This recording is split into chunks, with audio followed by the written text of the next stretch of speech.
Hallo zusammen, Fegi Kid is back in the kitchen. Heute habe ich ein paar Gäste eingeladen und ich koche für sie das Menü und darum habe ich gedacht, ich nehme jetzt gerade das Video auf für den Dessert, was es heute gibt. Heute mache ich ein Tiramisu mit Kaffee, also nicht irgendeines mit Beeren, sondern eigentlich das Originale.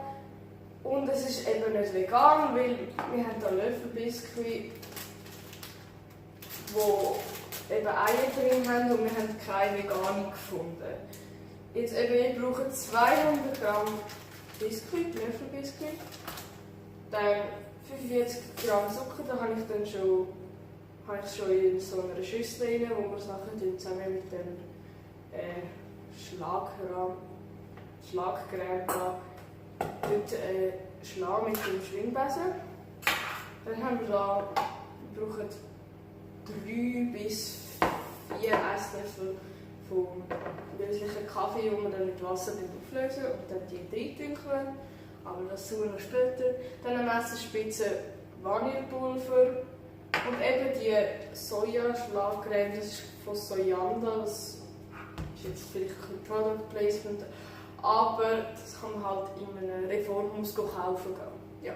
Als erstes machen wir uns gerade an Creme und dann mit diesen Zutaten, also Vanillepulver, Soja, Hafer, oder was ist es schon wieder? Ah ja, Mandel, etwas. Tun wir da rein mit dem Zucker und dann das schön aufschlagen mit dem Schwingbesen.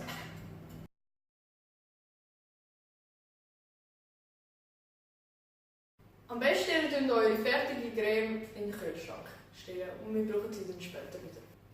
Der nächste Schritt wäre, dass wir Kaffeebiskuit machen. Dafür brauchen wir die Löffelbiskuit und das Kaffeepulver und zusätzlich noch heißes Wasser, 150 ml. Also damit sich schön der Kaffee auflösen kann. Dann tun wir die dann da reintünkeln, nur ganz kurz im Kaffee und nachher da schön rein platzieren. Ich habe jetzt hier halt koffeinfreien Kaffee, damit es nicht so eskaliert.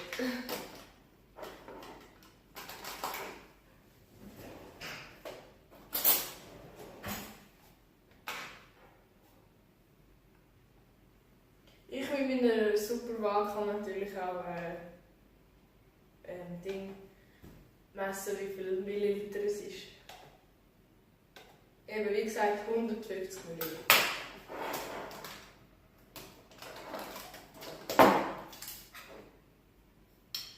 So, wenn der heiße Kaffee ein bisschen abgekühlt hat, könnt ihr die Biskuit nehmen und dann da reintünkeln, aber nur wirklich ganz kurz, sonst wäre es viel zu weich.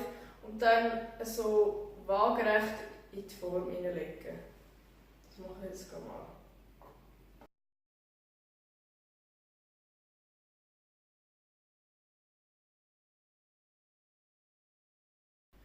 Wenn die Form mit einer Schicht Biskuit gefüllt ist, könnt ihr wieder eure Creme aus dem Kühlschrank nehmen und die Hälfte der Creme drüber leeren und verteilen.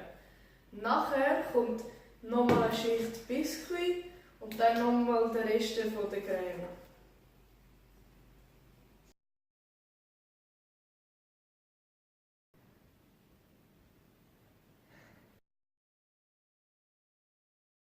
Ich habe es zwar am Anfang nicht gesagt, aber wenn ihr gerade daheim habt, könnt ihr noch Kakaopulver drüber streuen.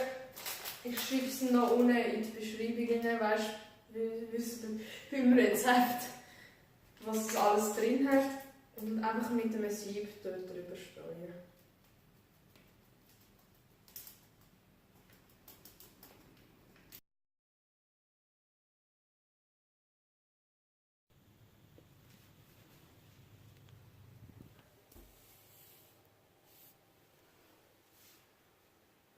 Das war es mit einem weiteren Kochvideo auf meinem Kanal.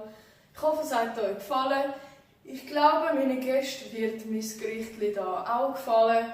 Und wir sehen uns beim nächsten Mal. Tschüss.